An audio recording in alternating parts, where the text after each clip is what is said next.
Assalamualaikum warahmatullahi wabarakatuh. Nama saya Muhammad Nova Rangkuti, kelas Ilkom 3 semester 4. Saya sini akan menjelaskan pengantar komputer dan pengembangannya. Yang pertama yaitu definisi komputer. Komputer merupakan sesuatu perangkat elektronika yang dapat menerima dan mengolah data menjadi informasi, menjalankan program yang tersimpan dalam memori, serta dapat bekerja secara otomatis dengan aturan tertentu. Komputer berasal dari bahasa Latin komputer yang mengandung arti menghitung karena luasnya bidang garapan ilmu komputer. Para pakar dan peneliti sedikit berbeda dalam mendefinisikan terminologi komputer. Menurut Bismer, mengatakan bahwa komputer adalah suatu alat elektronik yang mampu melakukan beberapa tugas sebagai berikut: menerima input, memproses input tadi sesuai dengan programnya, menyimpan perintah-perintah dan hasil dari pengolahan, menyediakan output dalam bentuk informasi. Sistem komputer.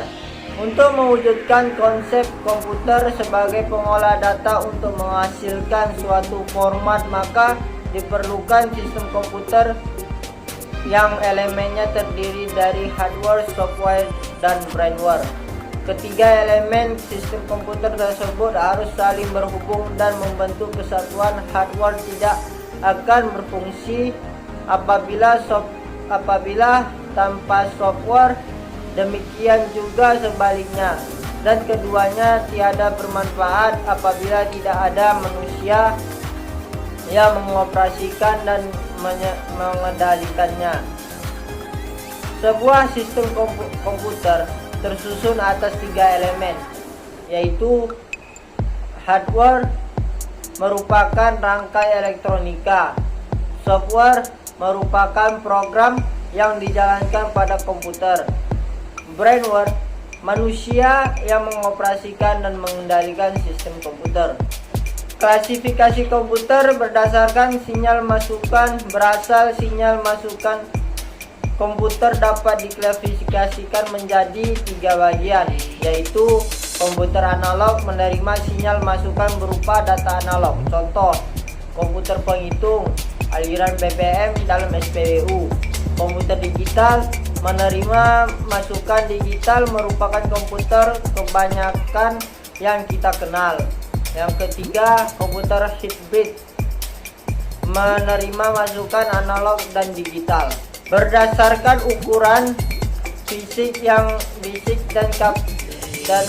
kapasitasnya, komputer dapat diklasifikasikan menjadi komputer mikro berukuran kecil, biasanya dipergunakan oleh satu orang, contoh PC, netbook, PDA, dan lain-lain.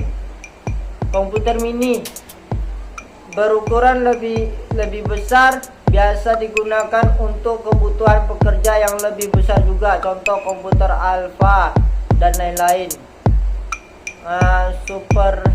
Superkomputer merupakan komputer berkinerja amat tinggi, biasanya untuk memenuhi kebutuhan pemrosesan yang amat besar, contohnya Deep Blue dan Cray dan lain-lain. Berdasarkan generasi teknologi penyusunnya, komputer dapat diklasifikasikan menjadi generasinya itu ada 4.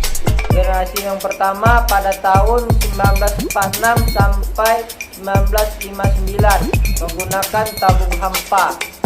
Generasi kedua tahun 1959 sampai dengan 1965 menggunakan transistor.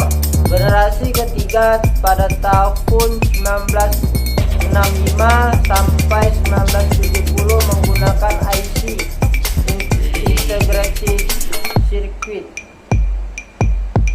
Generasi keempat pada tahun 1970 sampai sekarang menggunakan SI. Berdasarkan tujuan pembuatan, komputer dapat diklasifikasikan menjadi dua bagian, yaitu general purpose, merupakan komputer yang dikembangkan untuk kebutuhan umum, contohnya PC, netbook, dan lain-lain.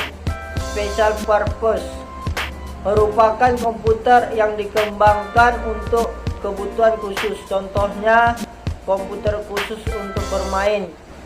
Demikian, sampai sini saja. Wabil akhir, assalamualaikum warahmatullahi wabarakatuh.